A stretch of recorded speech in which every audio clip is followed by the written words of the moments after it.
Yes, people. What's going on? Welcome back to Saeed TV and welcome back to the Straightjacket podcast 209. We are here Monday evening, Monday the 19th of December, the day, well, not even a day, less than a day after the World Cup final, a historic final, probably the best I've ever seen, probably the best game I've ever seen. A fitting tribute to what has been a wonderful career for Lionel Messi. And you know what? It could have happened to, a guy who's basically made football what it is today, man. So big up to Lionel Messi. Big up to everybody who's locked in. Smash a like on the video right now. 128 of yous. Early gang, straight in the building. Hit that like button. Subscribe to the channel. Subscribe to Nuruddin's channel, United Real Therapy. We always go live after the show. And Nuruddin, how are you, bro? How are you, first and foremost? It started off as an all right day, quite warm breeze, warm weather, and then back to life, back to reality. Back to reality. Hold tight, mate. Hold tight. We always have to reference it. Soul to Soul, man.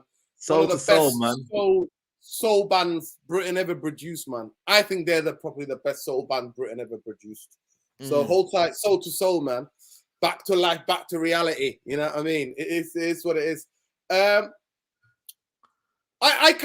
not just contrarian. I've been thinking about the final a lot since the game last night. I don't think it was the best game in ever. Okay. I think for 70 minutes, it was a dull game. It was one team dominated the other team. I think for 70 minutes, it was 2-0, comfortable. They looked in position. When they took Di Maria off, when Scaloni took Di Maria off, I was thinking, I was thinking, because I saw it against Netherlands. You saw the same thing against Netherlands. There's a certain time in the game they think, oh, we've won it. But this World Cup has not been like that. You know what I mean? It's not been one team really to keep the other teams out, other than Morocco before they played that semi-final against France, They only conceded one goal up to then. Other than Morocco, nobody's been defensively super sound. So when they played against France, in that semi-final. So I think the best...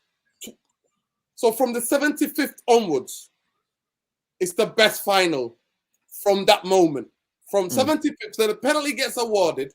Before that, 5 minutes before that, to be fair, to France, they were pushing. But do you know what? Do you not think that that's the story though of a comeback? One team is dominating. If you look at the actual final itself, France didn't look like they had the answers. Deschamps took off Giroud. He took off Dembele.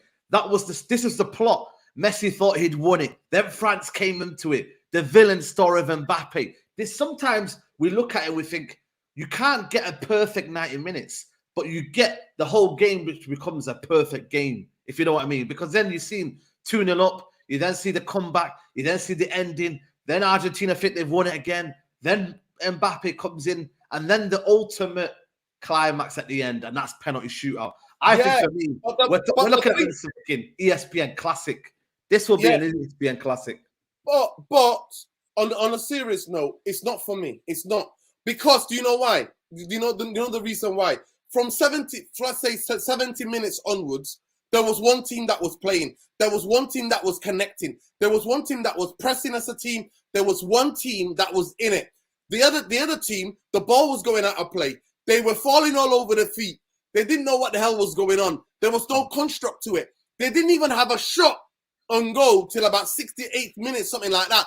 And it was the one that he ballooned to Rosette, right? The first shot on goal was the penalty.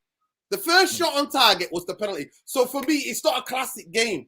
A classic game is a team, to me, what the best games are, is where two teams go for each other. We've seen it where they go for each other. They're both making chances. One of them, and in that scenario, you could say one of them's taking their chances. The other one didn't.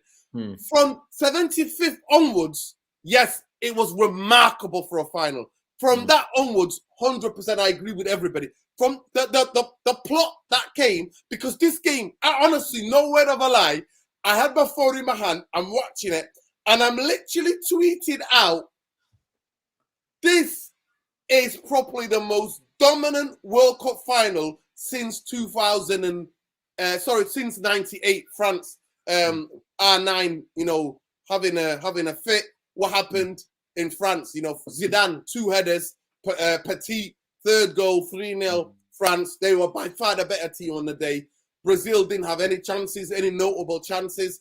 So I was about to tweet that, and then boom, the goal goes. And I know, what do I always say to you, off camera, on camera? What do I always say to people? The most dangerous scoreline in football is what? 2-0. Why? Because football then becomes not what you can do with your feet, but here, what's between the ears. The idea that the other team, it's mainly on the other team, to be fair. The team the team that just scored that to get one back, especially in a final, is up. They get energized. But the other team, that's where the negativity comes in, where the tiredness comes in. So that it becomes mentally. And that's where France picked up. Yeah, your body mentally, because you are thinking, oh damn, we're doing it again, and especially they've just done it in the quarterfinals against Netherlands. That happened in the game, and the energy. If you look at that, if it's a couple of more, let's say 3 more minutes. I know 3 more minutes. I believe in that extra time of like 90-something minutes. They should have done overtime. France win because you're like, Mbappe is gonna get one more chance and he's gonna take it because he was just on heat that day. He was just on fire, right? So that's why, to me, it wasn't the best game ever. For 75 months. Okay, let's move on then. Let's move on from that. But in terms of the moment, Messi winning it, like I said to you, fantastic for Messi. That was like, it's football's complete now. You know what I mean? Saeed, you're talking to a guy who called it. I called it before the World Cup started. I said Argentina. Why? Because I watched Copa America. I watched what happened. I watched what they did to Brazil in America now. I watched the penalty shootout. I was up late hours. So you know me, I used to work late nights, and sometimes I find it difficult to sleep late at night, right? A bit of a night owl, some people will say, right? So I'm watching Colombia. They go to penalties. Martinez becomes the hero. I already know before that they tried so many different goalkeepers. And the biggest thing about Martinez, what are the greatest goalkeepers for Argentina have always been? Penalty shootouts. They've always been really good at penalty shootouts. Characters. So for me, it's the first time I saw an Argentinian team understanding, actually, we need to do a lot of the hard work and grit and donkey work and press and defend and fight for every ball. I saw that in the Copa America. Hence why I said, I think they're going to win. I wasn't convinced by Brazil at all. And I was yet again vindicated, people. Vindicated. I said Argentina to lose for me because as a team, what I saw in the Copa America saw me that these players want to die for Messi. They're hungry. They want that battle. They understand what his joy he's giving them. And it's like, it's all, the stars have aligned. Like, I felt that when they won, for example, the Copa America was supposed to be in Argentina. Because of COVID protocols and all of that stuff, it got switched to Brazil. They win it in Maracanã. Like, beat Brazil in the Maracanã 1-0, Di Maria. And I did say, I told everybody, Di Maria is so crucial in this Argentinian team. And people were like, nah, he's not going to play, he's not being fit. And I was like, if he's taking any injections, any paracetamol, whatever you want it, to be in that final. And actually, he was the best player on the pitch when he was on the pitch, to be fair. Yeah.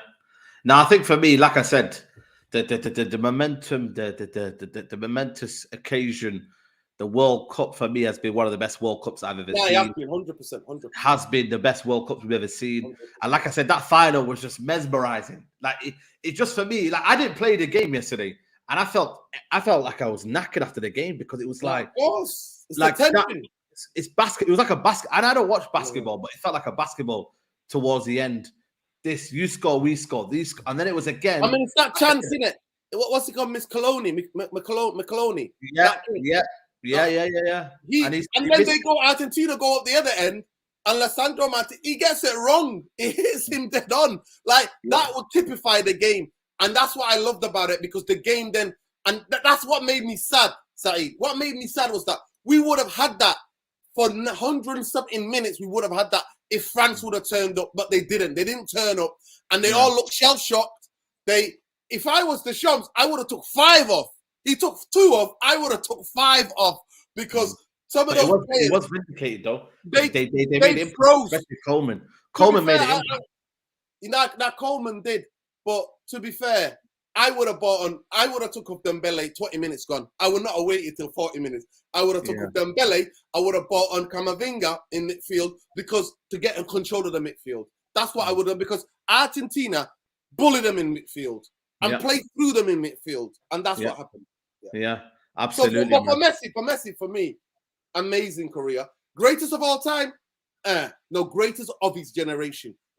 Ronaldo's up there as well, but the greatest. But you see Maradona. For people that haven't seen Maradona, though, it is the best of all time.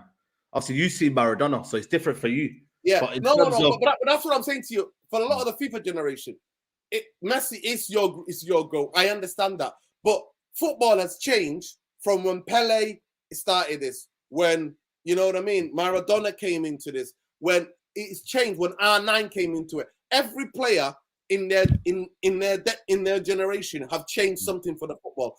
But in terms of consistency, him and Ronaldo, those two in the world will go down are the two of the most consistent footballers since Pele, to be fair. Pele, people can question his goals, but he scored so many goals because he was unbelievable. And if you don't believe me, go and check out the videos that trends on Twitter. Pele, and it says on the title, Pele did all the skills your GOAT is doing now that Pele was doing in the 50s and 60s. So for me, different generations. And the only thing I would say to the FIFA generation, you don't understand football if you don't know what the tackle from behind, the ban of the tackle from behind, how much that gave advantage to skillful players. Yeah, absolutely. Like I said, man, it was a World Cup that I was very, very skeptical of in terms of for me, because I was like, man, I've just we just witnessed that Fulham last minute winner Garnacho, and I was like, yo, man, I don't want club football to end. And then the World Cup started. There was a few 0-0s, but then the excitement built, and there was games that we were thinking, right, how they'd won, how's that team won, and excitement built. The story of Saudi Arabia, the story of Morocco, the story of Japan. The story of Japan, the story of Spain get crashing out, the story of Germany. See you later. You know what I mean? Yeah. Listen, it's been one of the best World Cups, and I've watched a few. So my first one was 1990, second one was 94, 98, 2000. You know what I mean? I've watched a few, so I can 100% hand on my heart say this will go down as one of the most memorable World Cups, because it was just pure football where the underdogs, Asian, it's already historic, in terms of numbers. All 5 African teams scored. I think they all got 3 points. I think, if I'm not mistaken, they won 1 game each. I think all of them. Asia had 2 teams to qualify to the next round. Africa had 2 teams. Do you know what I mean? Morocco make it the first ever African team to make it to the semi-final. So it was historic in so many different occasions. It was historic, so definitely. And the fact that it was held in one city, they pulled it off. Regardless what the world said, they won't be able to do it.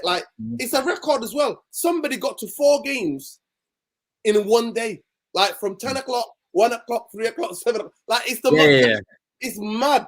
It's mad, and that's the thing, though. You know what I mean? Certain people, it's like a whole work shift, man. You wake up and you go to bed, you're watching football, and that's what it became. And I think for me, in terms of social media, in terms of people watching it, you know what I mean? This is probably the most accessed World Cup, because now you've got so many different ways of watching it that wasn't probably there in 2018. Now you've got so many kind of, now obviously, you know what I mean? It's more accessible everywhere. You know what I mean? The amount of TV stations there are now that can get access to this World Cup. So I just think for me, it's been a blessed World Cup, and I've just thoroughly enjoyed it. And like I said, now, you switch back now to club football. You know what I mean? How do you kind of switch back? How is it going to be an entertaining as Premier League season to the end? Do you think it's going to change the dynamic of the Premier League? 100%. 100%.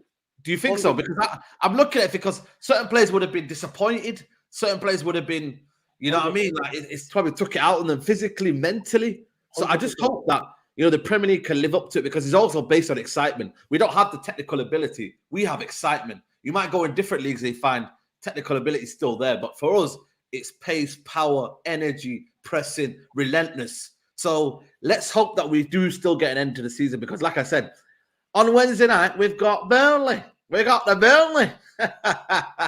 We got the Burnley Lancashire Derby. Lancashire Derby. So Well, big ups to everybody. Some would say Greater Manchester Derby, because how far are they? Yeah, well, there you go then. So listen, man, big up to everybody who's been here throughout the whole, World Cup and whatnot, coverage and whatnot. There's over 300 of you in the chat. Please do smash a like on the video. Don't just watch it and, you can support the channel, people. Go down the bottom. There's a like button right there.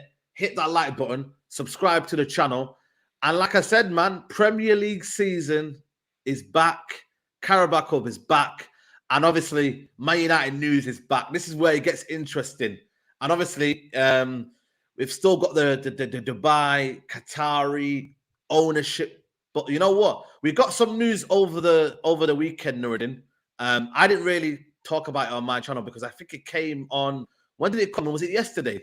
It was yesterday. So I was in London. So Man United co-owner Avram Glazer held talks with potential investors, including from Saudi Arabia and Qatar during Doha trip.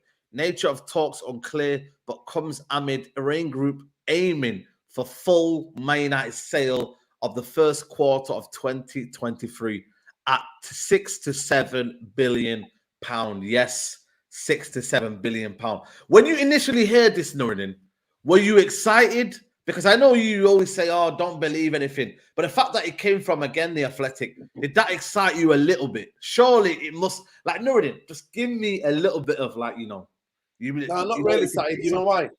Not really, because I just see Glazers up to their old tricks. I see Man United linked with Bellingham and Frankie de Jong. I see the club specifically briefing that at the highest echelons of Manchester United, briefing to the briefing just to be relevant. The Glazers, Saeed, are looking for, they've been looking for investment since 2019. So at the moment, the fact that they try to sell the club 7 million, 6 billion is absolutely laughable. Manchester United are almost £1 billion in debt. The stadium is falling apart inside and outside. The training ground is not made for a first class. It's not made for a well-renowned Man United training ground anyway. The women's and the youth play outside of the city in another town. So for me, the way they think they're getting the market value of Manchester United has been started. And the markets, to be fair, they tell it as it is. At the end of the day, the Glazer, like Avram Glazer being out there, is his top. It's not something that we didn't know, Saeed. We knew that the Dubai lot and the Qatari lot and the Saudi lot will always have to be there because they're looking to do the sports washing, right? They're looking to do what they're doing, right? So they're interested, right? And they're football mad people in that part of the world, to be fair. I don't think it's just a sport washing because some of them are football mad. And also some of them want to flex as well. They want to be like, check the drip. That's what it is with Qatar, with Man City, and now. So you think they're doing PR? Newcastle, of course they are 100%, Saeed. It's about to try to get more bids for the club. So for me, that's what you want, right? That's what you want. Well, in some ways, for me, I'm just like, do they really want to sell? Do Avram and Joe really want to sell? I'm not convinced, Saeed. I'm sorry. I've not seen anything to literally say to me, 100% this is convinced. And when he was asked again, Avram Glazer, he was like, no. And you know what? He quoted your boy Ollie. You know what did he say? Trust the process.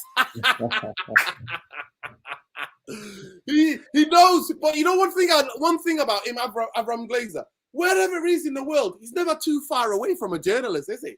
Yeah, never. Is that by coincidence, people, hey? He's going to say Neil Asher's around the corner. We got a super chat from KG Therapist. Big up to you, mate. He goes, guys, how about them World Cup winning centre-back pairing? Is the league ready for Varane and Martinez winning mentality? Big up to Martinez as well. I didn't even mention that. You know what I mean? The Butcher. Big up to Martinez, World Cup winner. Hopefully that can help us in our quest, the mentality and the euphoria around it. And obviously, big up to Varane as well. You know what I mean? Already a World Cup winner. But I think for me, Nuruddin, I think this is good news. I think because it looks like, United are their intent is there, though. And I think we haven't had that in a long while, Nuruddin.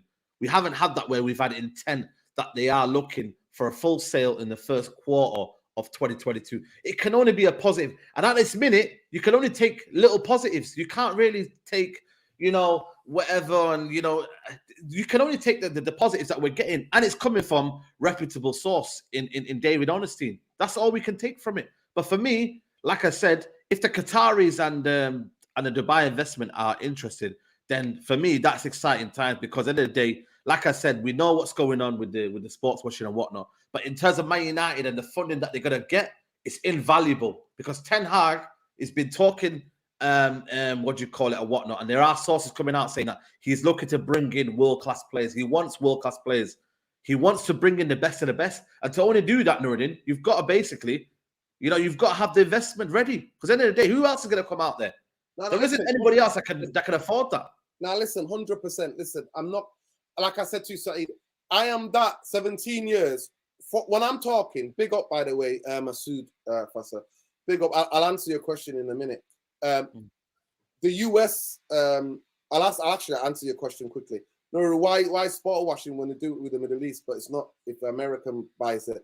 Well, the Americans, we already know America is one of the most treacherous countries in the world. It's an empire that does what he wants. He has so many army bases. It literally invades countries. So we already know, like, that's what they do, right? So for me, I have never agreed to any Americans buying any English football team. I don't know if I don't think me and you are, you watch my channel because I talk about it all the time. For me, all of the elites are all corrupt. They're all got blood on their hands. But sports washing is a sports washing. There's pink washing when you use the LGB thing to try to make it look like that, yeah, we are LGB friendly, and there's sport washing. These terms do exist because people who have horrendous human rights records want people to see them favorably. But in the hands of why people who say, oh, they shouldn't come and own this, shouldn't own Man United.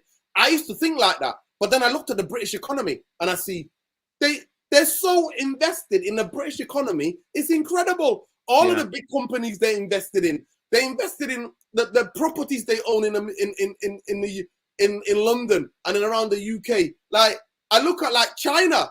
Do you think these towers that if I just look outside my door, the towers that who built by them? China. You know what I mean? It's like the whole economy, the whole of the elites, the whole of them, they've all got blood on their hands. But some are trying to carry more favorable in terms of they want people to see them in that light, while there's slave labor going on in their country. So that's what I'm talking about. I don't mean that there's no slave labor in this country. There's no slave labor because I'm a son of slave labor in America. You know what I mean? I'm a son of slave labor in the UK. You know what I mean? What's it called? Sport. What they called? Sport Direct. We all know about that. So this ain't. I'm not differentiating. I'm just saying to you, 100%. Mike Ashley buying Newcastle, that was sports washing because he's horrendous working conditions of his workers, the companies he owns. So yeah, I'm not differentiating. I'll say, Saeed, right? 17 years of disillusionment, 17 years of PTSD. Saeed, I don't think you understand me. I have to see it to believe it. I don't think you get that. I don't think most people think that I'm just. You don't see it though. You don't see it. You don't see it. It's negotiations. You don't see it. Well, this is what I'm saying to you. So for me, I have to see it to believe it that the Glazers are no longer the owners of Manchester United. I'm not going to believe it until I see it. Until I go outside Old Trafford and go crazy like a madman, run up and down and start sprinting like a madman. I'm not going to believe it. I have to see it. So all of this, because I got excited. I don't know, in 2019 when I saw them in meetings, talking about Man United maybe on for sale. It's not the first time we've heard rumors. These are more concrete rumors about, and we already said that something has to happen. That's why I was encouraging people to protest, because we were telling people and informing them on my channel, saying them something has got to give. They don't have the money. They don't have the money to sort out the stadium, the training ground, and to keep Man United competitive. So to me, I have to see it for me to believe it. And I'm not, because I've seen it before and again and again. And especially Avram and Joe, the rest of the Glazers, 100%, is already well known. They don't want anything to do with Man United. They hate their daughters, their sons being hassled on Instagram. Hold tight to United fans, if you know, you know. They don't want anything to do with Man United. They want to cash out and go. But Joel and Avram playing their dirty tricks, dirty business, I am not getting giddy until I see. What about the price you see there? 6 to 7 billion. Is that a reasonable price? It's ludicrous. It's absolutely laughable. And obviously, in negotiations, you go high in it and then you negotiate down. Manchester, I'm going to make a prediction, Said. If Man United go for a full sale, Manchester United are going to be sold in the region of 4 to 5 billion. That's what Man United are going to be sold 5 to 6 billion, I think. 5 to 6 billion. If it was 4 to 5 billion, they could have sold it in 2019. Nah, well, economically, they're in a different position economically. Man United are let me remind you, Man United are in £1 billion in debt, right? The debt is £1 billion. We owe 350 million, I think, on transfers that we need to pay off. And then obviously the other debt is there. They borrowed in during a lockdown. They took out another 100 million to pay themselves in dividends and stuff like that. They obviously maxed out on a credit card for this summer for overpaying for Antony, Lisandro Martinez, and what's Casemiro. And then you also see the training grounds in this week. The stadium's falling apart. So the new owners of Manchester United have to literally pump in before they as soon as they sign on a dotted line to take over Man United, they have to put in 2 billion. They have to have a sporting project of around 2 billion. Why?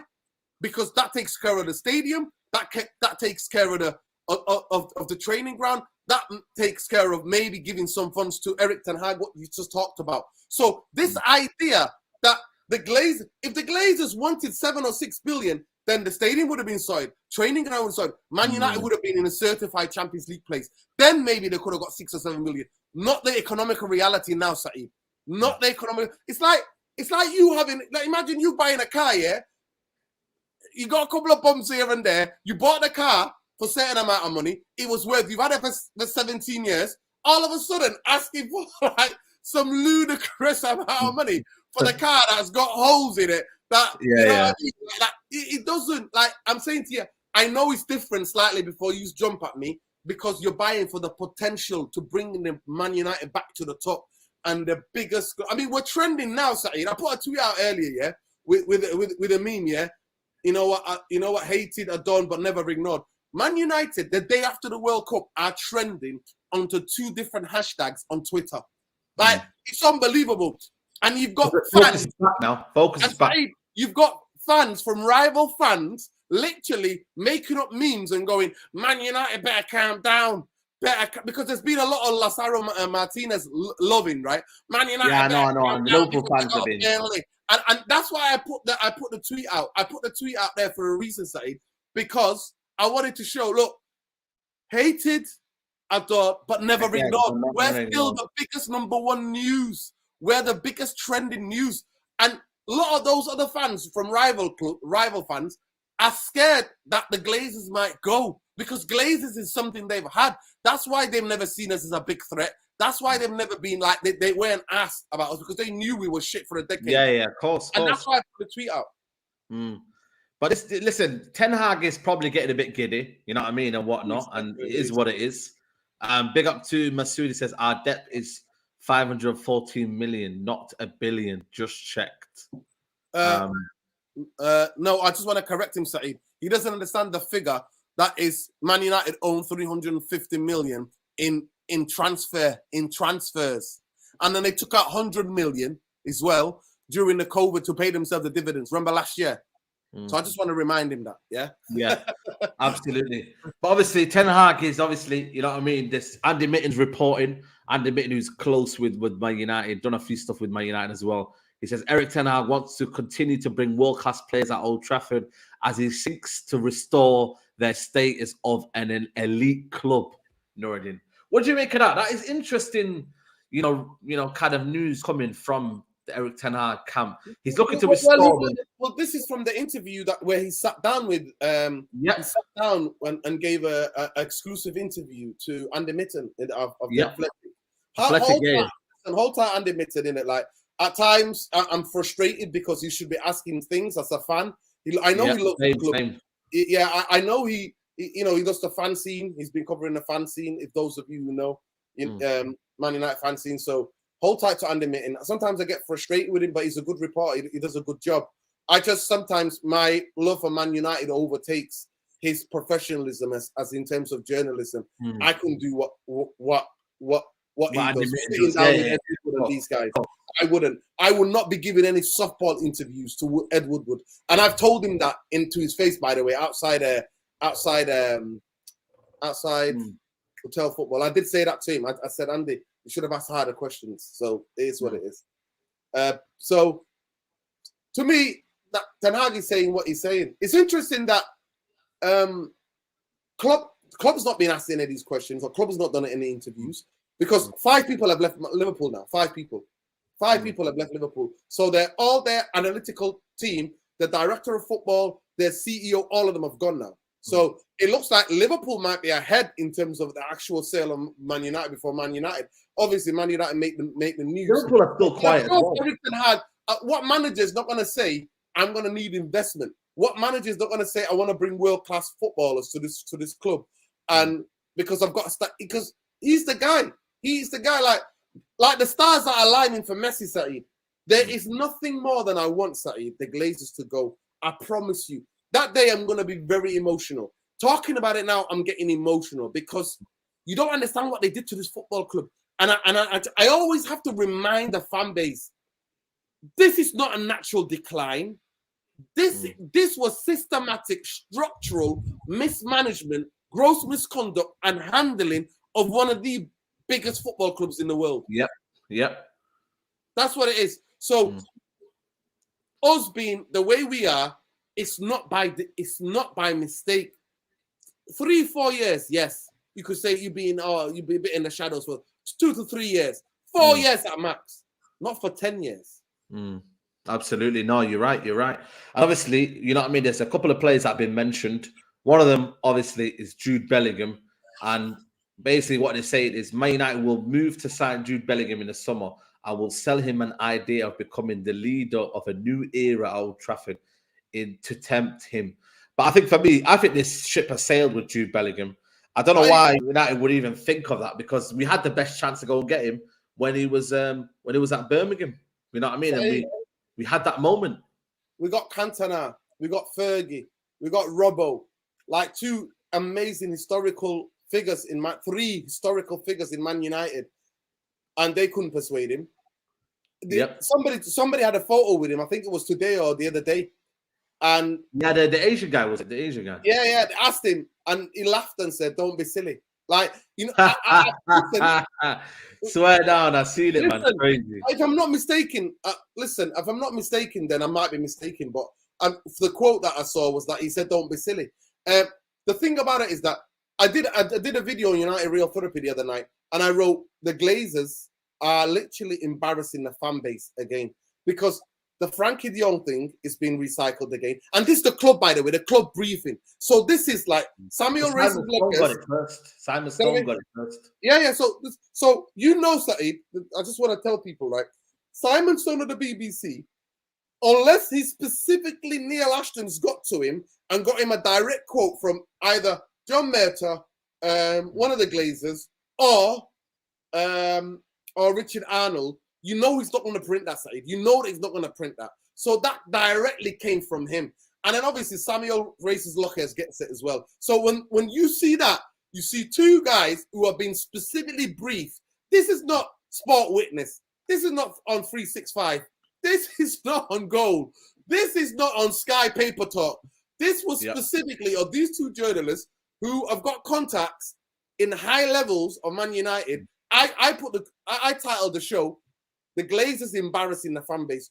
They're both, this Frankie de Jong and this dude is bordering on humiliation. I repeat for the people at the back, humiliation. You still would take de Jong in this midfield when you know we've got McFred and all that. Saeed. But the guy said no. Like, I'm not lying to you. It's like, at this moment in time, I'm not going to lie to you. It's like a restraining order. Both of them will have to get through their solicitors, have to put out a restraining order against Manchester United. It's like these deranged guys who stalk a girl when the girl said to them, "No, I'm not interested." Or these women who stalk a man when the man says, "I'm not interested." This is stalkish behavior. Manchester United, Jude Bellingham, and it's also humiliation, because this is how it gives more armor for rival fans to take the piss out of the fan base. But you know what it is though? I think also it's clever tactics from United to put them feelers out to journalists, knowing that they're thinking, if we're getting new owners, this might happen. We might go back for certain players, and we might do better now because then we have more money. They're trying to sensationalize a story, which is very clever. Yeah, if so, maybe. Nah.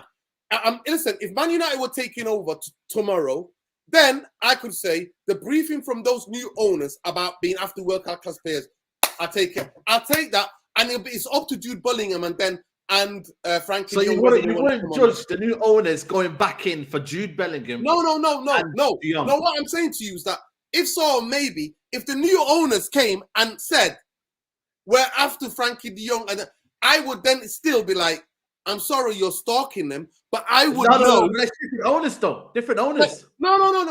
Listen, yeah, but it's still stalking when both players said no to us. The only difference is that will the amount of money they're gonna get offered, will that make their mind? And for me, I genuinely, Saeed, I'm not gonna lie to you. I do not want players just to come in just for the money. I don't.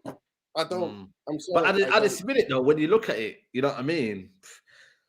It's one of them. In a sense, they are always going to come in for money. They're going to have to buy owners, though. But I agree with you. 100%. I agree. If the new owners came and said, "We've got a sporting project. We want to get the best in the world," I agree with you in that sense. That might be. So that might be a possible. What you said, 2, 3, 4 things can be true at the same time. So it could be that they're putting it out there because they want, maybe these owners are negotiating are letting them know, saying, "Listen, we want to get the best, so let it be known." But I'm like, those 2 players are not the only 2 best players in the world. We could go and get Enzo Fernandez. I thought he was the best player for Argentina, other than Di Maria yesterday. He was incredible. He was absolutely we can both agree that Enzo Fernandez is a top player. He is an amazing young talent. Saeed, I was talking about him. I was talking about him when Rannick was talking, and I was like, whoa, this kid is special. This kid is absolutely special. He came on in one of the games in the group stages and never looked back. Certified. Unbelievable player. And I think for me, I'd break the bank for Enzo Fernandez because I look at him and I think, you know what? Like, for such a young age to be that good technically, can win the ball back. He almost reminds me of, Arthur Vidal. You know Arthur Vidal? Mm. This guy is a player that, for me, I looked at him in the last 10 years that is almost box to box, can sit, can attack, can defend, can combat, can do everything. Like, and you know what? That kind of midfielder is very, very rare nowadays. Can score as well. Can score as well. Yeah, Vidal could score goals. You know what I mean? And I think outside the range, long shots and whatnot. I think for me, that kind of midfielder. And he's only gonna get better and better and better. Like, it's crazy. He's gonna get better. Same thing with Jude Bellingham, to be fair. They're gonna get better and better and better. Yeah. Big up Zayn Miyasi says, during the world rolls of our money, look at Mr. Labour, Gary Neville taking money from Qatar, but going on about workers' rights. Yeah, I think he did explain that. But again, like I said to you, man, money talks, innit, man? So yeah. Zayn Miyasi, hold tight, Zayn Miyasi. Look at this British government taking all the money from Qatar while they own the biggest building in London. They also own massive shares in Heathrow Airport. They also have in the London Stock Exchange. So I'm sorry to say, Miyasi, coming out against Gary Neville. Gary Neville stuck to his truth. Gary Neville said, we've got relationship. There should be a World Cup in the Middle East. But he come out categorically denied and said, not denied, but set the record straight and said, workers shouldn't be. And the way the workers are treating people in this country, for the first time in its history, NHS nurses are on strike. For the first time in their history. Why? Because in 12-year Tory, right, and Labour ain't going to do any of that anyway, right? Not going to give them any money either because Starmer is a wet blanket as well. It shows you. So, yes, Gary Neville, to be fair, is sticking up for all workers, regardless where they are. So I'm sorry to say Miyasi, but that one, you took too many wrong puffs. Think about it again. have a couple of more puffs and come back. Yeah. That's why there's only going to be a reduced crowd for Burnley on Wednesday night. So there will be a reduced crowd. for the ambulance. Yeah, because obviously they're on strike and whatnot. So big up to them as always, man. Like I said, yeah, I'm still waiting for my Royal Mail delivery, but it is what it is, isn't it? There's bigger things out there. You know what I mean? That they got. No, we have to. Hey, listen, as working class people, we have to always have solidarity with striking workers. The only thing they've got, workers have got, is their labor. Yeah. That's it. To negotiate for better rights, regardless what you hear out there, whatever you hear out there, regardless. Please always remember, if you're working class people, have solidarity with other people, man. Absolutely. Yeah, nurses, absolutely. And I just want to say to my last thing about this: nurses have to go on strike because because of Brexit. That a lot of nurses have left the country because of Brexit, right? A lot of them have left the country. Yeah, cool. They're overworked, underpaid, and they're accessing food banks. These are full-time professional roles, and they're going to food banks. They've got actually certain hospitals that they've got food banks in them. Yeah, it's crazy, man. It's crazy. In one of the richest, in the 6th richest country in the world. Yeah, it's crazy. It's crazy, man. I want to move over to this player here as well. I don't know if you know him, Nordin. Mohamed Kudus. He's worked with Ten Hag before as well. Kudus, I think for me, this is an interesting player who can play on the wings, can play in the 10 role, who played a little bit in the 8 role as well in Ghana.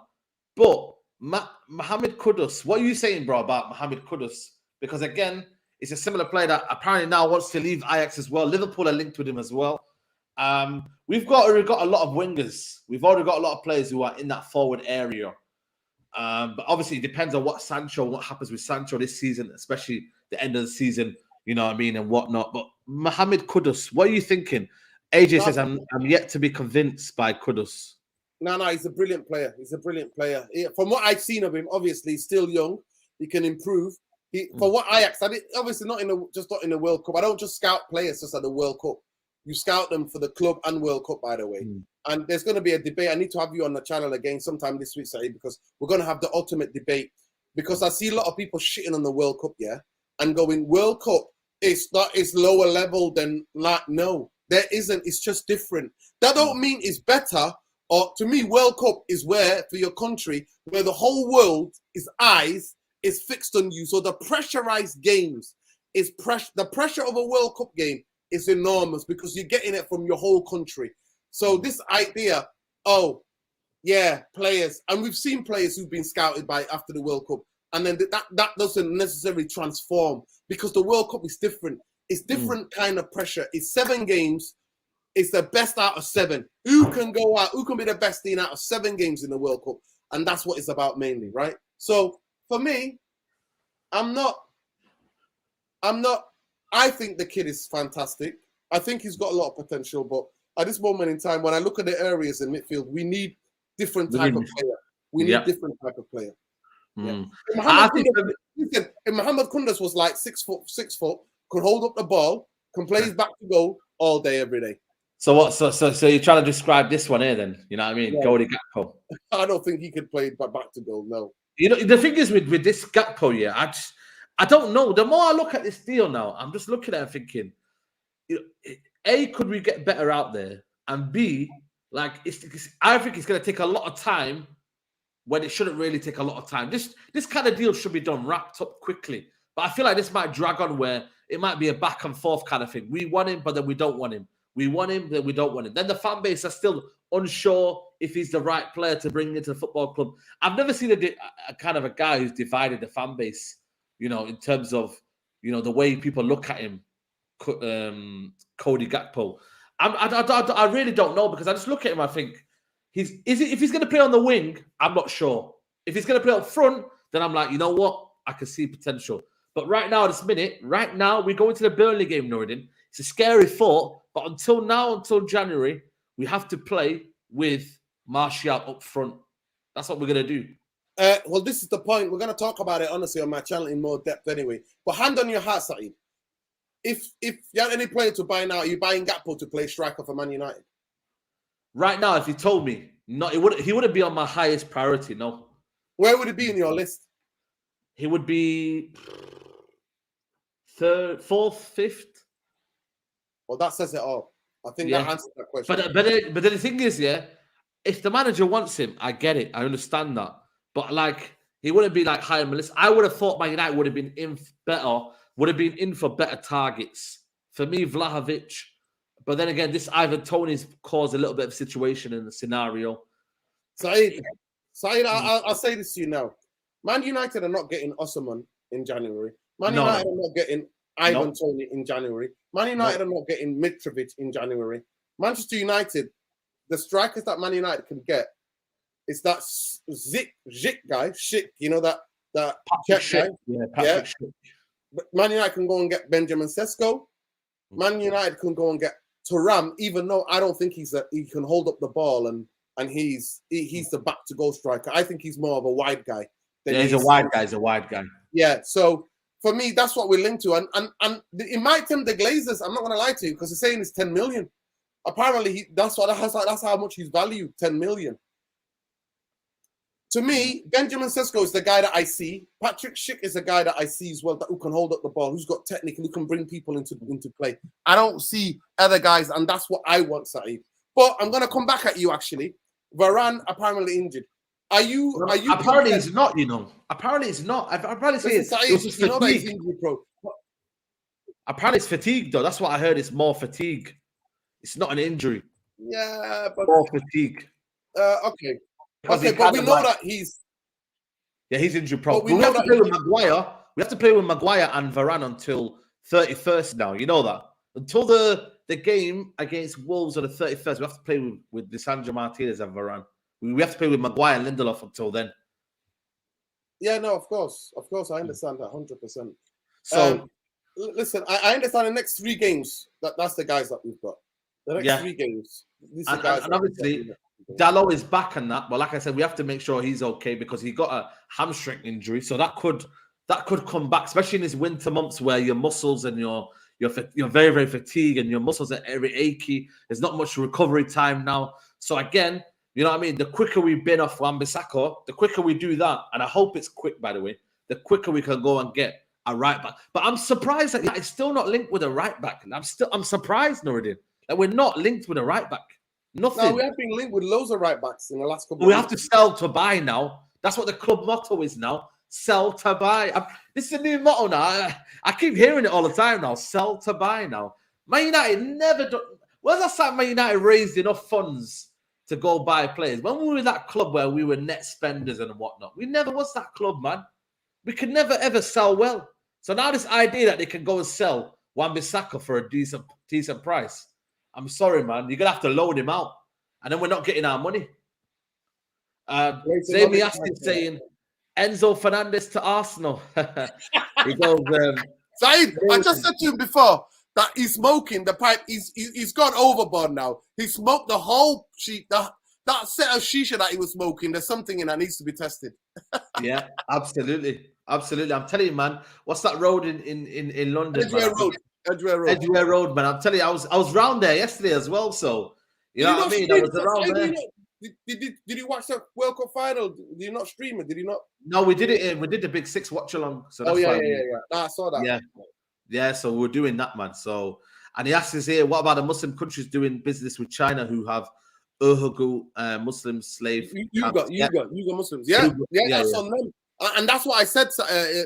That they're all blood-sucking, elites, money-grabbing, corrupt. They're all of them the same. Yeah, absolutely, man. And like I said, when like I said, did you get shawarma? Did you go Edgware Road get shawarma? No, I didn't go around there, but I was around the West London area. But like I said, I was close to there, man. So I mean, next time, Zayn Miasi, if you are actually a real person, I hope you are, Zayn Miasi. Yes. You know what I mean? Come, me and Nuruddin, we'll come link you in London, and we'll go for shawarma. And then we'll chill in it, you know what I mean? But like I said, we need to see where you are, man. We need to meet the Zayn Miasi. We've got a bet on Zayn Miasi. Remind people that I bet. Yeah. If Arsenal win the league, I'm happy to go for me to go and celebrate. See Zayn Miasi celebrating Edgware Road, man. We'll get him shisha, man. We'll get him some shisha. We'll get him some shisha, no problem. Yeah. Or Zayn Miasi, you can come and visit us in Manchester. You come to Manchester, come and visit us. Yeah, of course, man. You know what I mean? Do you ever go on away days? Do you ever come to away days? We'll meet you wherever, mate. Whenever. Away days in the shisha pipe. You know what I mean? It's mad. It's mad. But like I said, man, all these things are happening. I seen Antony come back as well. Oh, hey, Antony's back in training. Nuruddin, are you happy now? He's back in training. You know what? I'm gonna get a picture for you to show you proof that Antony is back in training. And what he said to you, Nuruddin, he had a message for you, Nuruddin. He actually had a message for you. Do you want to hear the message? You want to see the message, Nuruddin? Go on. I'm going to show you the message here now. 1 second. Here it is. Here it is. I've got the message, people. I've got the message straight to Nuruddin from Antony. He's saying here, where is it? Here it is. He said, Dos eventos aseminados todos. You see what he said there? He said, Dos eventos a semana de todos. He said basically what he said in Portuguese. He said, you know, everybody have a good week. Do you get it? So everybody have a good week, basically, essentially. And he's here, you know what I mean? He's got the full kit on for you there. He's in training. He's not skiving off. So all the idea and everything that you said about him, he's back in training. He was not fit and he was not ready and was not ready to take that risk. And I think, you know what? This is what, you know what I mean? This is what's going down. So listen.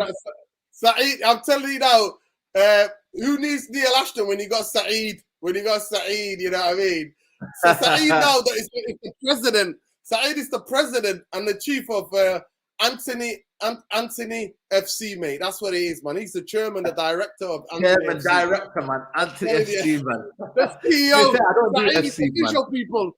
It's official. Saeed has become the absolute PR guy for Antony. Saeed, listen, that kid, he's still in my bad books. I'm sorry. He's in my bad books. I'm still not. He can come out of it. Are you going to give him time to come out of it? No, of course. He's young. You know, people do. Like, I wasn't perfect when I was in my 20s. You know what I mean? Nobody is. He's young. Yeah. He can still win me back. But at this moment in time, he's in my bad books. I'm sorry. To me, I'm not so forgiving of that. I'm not. Because you showed a lot of commitment. I just was understanding. Maybe you weren't understanding, but I was. No, Saeed. I was understanding very, very clear, very clear, Saeed. 3 games we needed him. We could have been happy if he played a Villa. Maybe he would have had 3 more points. We would have maybe beaten beat Newcastle. So I'm sorry to say, Saeed. He was playing Newcastle. He did play Newcastle. He did Newcastle. What was the games? Villa was the Villa. Villa game. Fulham. It was 3 games. 3 games. Fulham. Yeah, Fulham. There was another game as well he missed. I think it was. So 3 games where he could have helped Man United. And then the first day of joining with Brazil, my guy is doing hell. It's like if I didn't see those sprints, enjoy it. No. So listen, if I didn't see those sprints, and those like all the drills that he was doing with the Brazil team, I would have been like, okay, he's injured. The man was out there doing all the different things he does, and I'm like, nah. Absolutely. You could have helped Man United, mate. You could have helped Man United win 3 games, mate. We won 1 game. Thank God to Garnacho, but it is what it is. Yeah, and by the way, Garnacho was rejected. Not rejected Chelsea, but Chelsea apparently was sniffing for Garnacho. But it looks like he's going to sign a new deal. So big up to Garnacho. Zane Mias says, "What happens if Antony doesn't work? This means he spent 150 million on wingers with Sancho." Well, listen, don't worry, man. You're the perfect example, man. You know what I mean? Pepe didn't work, so you let us know. You let us know what's the plan in it. Who do we go and get? Listen. Say yes. Remember, you bought that guy from France, Nicolas Pepe. You bought him on the Little Woods. What was it called? Catalog money. Yeah. You're still going to be paying another 5 years. You're still going to be paying for that for him. So you worry about your player. Don't worry. Don't watch my players, mate. Don't watch Sancho as well. Because I'm going to tell you, you badmouth Sancho, I'm going to let it be known now. If Sancho's in that team that goes away to Arsenal, he's gonna start taking your fullbacks for a dog walk like he did last season. Remember last season? Sancho came to the Emirates and took, what's his name? The guy who used to play for Southampton. Yeah. Frederick. He took Frederick for a walk. He took him like he's a pet. He took him for a nice stroll down Highbury Lane. Yeah. I told him, man, HK Music, man, he doesn't want to listen to me, man. My guy Nuruddin is an Antony hater, lol. Leave my guy alone. He's a baller. Listen, man. Nobody will come. Nobody will come over to the side of Casemiro. I will get him and I will say to him, listen, Casemiro's doing well. And also Antony. I will give credit. No, I will give. Listen, I honestly, I would give credit. Casemiro is one of the best players for Brazil in this tournament. But that's saying something. When your CDM is that when you got all these stars and the holding guy is your main guy, that's saying something, isn't it? To me, Antony, I'm sorry to say, HK Music, but I have to educate you here. This guy went on strike against Ajax to come to Man United. The World Cup is coming. My guy disappears. And next minute, the first training session, the man's like, nah, mate, I'm sorry. I don't care about Brazil. I care about Man United. And I suggest you guys should care about Man United more than enjoying up. Don't worry, now we do, man. We're just obviously trying to just, you know what I mean, make sure we look out and we understand the circumstantial. He's got to win me back, mate. He has to win me back by performing. He has to. Okay. He has to. Fair enough, fair enough. I understand young people, I know he might be shocked, but I was in my 20s once. I know some of you cheeky sods don't think that I was ever young, but you know what I mean? I was in my 20s, right? And I did foolish things. He just did a foolish thing. That's all. Yeah, absolutely. Zay Miasi, big up to you guys. Varane was washed out in the final. Saliba should have played. He would have stopped Messi, future captain for Arsenal and France. No, he wouldn't. No, he wouldn't. Saliba is on the bench for a reason. He's not ahead of. I actually think, you know what? Varane, I actually think Upamecano was magnificent. Yeah. Absolutely magnificent. Upamecano.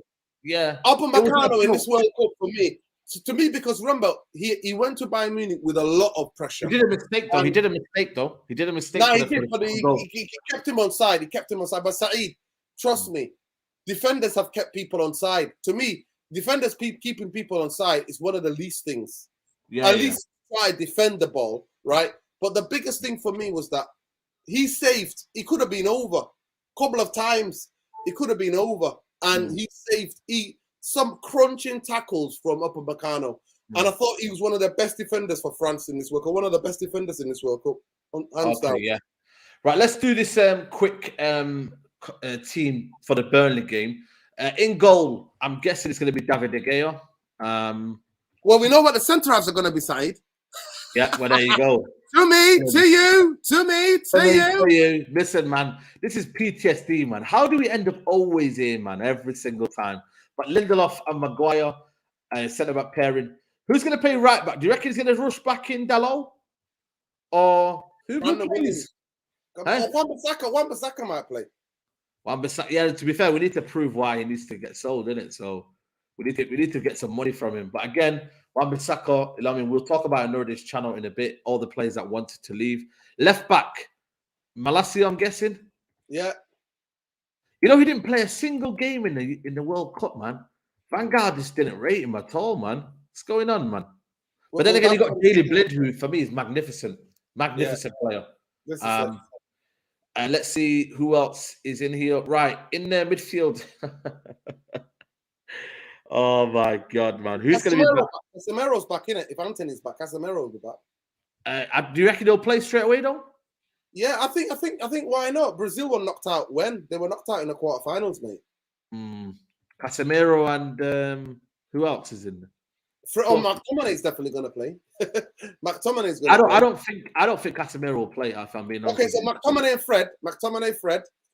It'll be McTominay and Fred. It might be Donny, you know, I'll be honest with you. Could be Donny. Okay. I think it'll be Donny. Okay. Tommy and Donny. And then I think for me, it will be on the right. Who will play on the right, do you reckon? Did Pellistri get on? No, he didn't. He didn't play in the other game because he played in the Euros, but obviously he came back early, innit? Remember, this is Carabao Cup as well.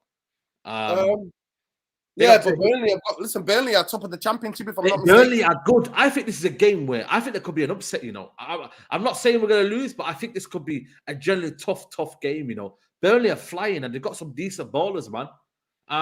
Big up to HK Music. I personally think that's on Ten Hag, not Antony. He knew how fit he was and decided to let him stay out of the squad. That's what I did say to Nordin as well. No, I don't believe. No, I'm not buying it. At the end of the day, if the player is insinuating that, other than you're putting the manager in a difficult situation, if you're insinuating that, I don't think that's coming from Ten Hag. Ten Hag said everybody has to prioritize Manchester United. I think Antony put Ten Hag in that predicament, me personally, because he's the one that said, Ericsson, I forgot about Ericsson. Yeah, Ericsson. Ericsson, McTominay. Is Bruno's not back here, is it? Bruno's not back here. Ilanga. Bruno's not back here, is he? Rashford. My throat's killing, man. But yeah, go on. Rashford. Rashford, no, he won't be back. He won't be back. So Bruno's not back. So it's going to be Garnacho then. Garnacho. Bro, I'm excited, man. I'm excited, man, to see this kid, man, again. Garnacho. And then it's got to be Martial up front because we ain't got no strikers. So if this is almost like a bad and a good reason he's playing, you know. It's bad because he could get injured and then we're screwed and we should let him play only Premier League games. And also, you know what I mean? He needs to play a bit more because at the end of the day, he's hardly played any football. You know what I'm saying? So that's the team. And like I said, I think Burnley will be a tough test. Anybody that thinks it's going to be easy game. It's a derby game, Saeed. It's a derby. It's a derby game. It's a derby. So little people, man. Thoughts on Diallo. Diallo doing big things, man. I hope he does well, man. I think there could be a future for him still at Man United, man. I really, really do. Yeah, definitely I will do, man. It's, you know what? It's just the weather temperature is just killing me, man. It's just 1 minute's cold. Today was quite warm, the weather in terms of, you know, the warm air. So listen, big up to the community. Nord, are you there on Wednesday? No. Yeah. Okay, cool. Big up to the community. Are you there? Yeah, I'm going. But Alien Tenno, his ticket, obviously because of the strikes, he was a bit not happy. You know what I mean? But then again, there's a lot of people in there. You know what I mean? You'll be able to get a lift. Yeah. I should be all right, man. But big up to you, Nuruddin. Saeed doing world level. We'll do it on Nuruddin's channel. Big up to everybody. There's over 500 of you still in the chat, guys. Guys, I want you to do one thing. And that's one thing only. Hit the like button. Honestly, it's at the bottom of your screen right here. Hit the like button. It takes you a second to do. It helps with the channel massively. Big up to the community. Big up to the support. Football is back. Content is back. Nuruddin, big up to the community. And obviously, come check us out. Come and join us at United Real Therapy. Come and join us. Right, we're going to be talking about Donny van de Beek. We're going to be talking about Man United need to sign a centre-half. Can we survive 3 games? Can Man United need to sign a centre-half? Because to me, I think Varane is going to be more injury-prone. We're going to be talking about the World Cup. Is Messi the greatest?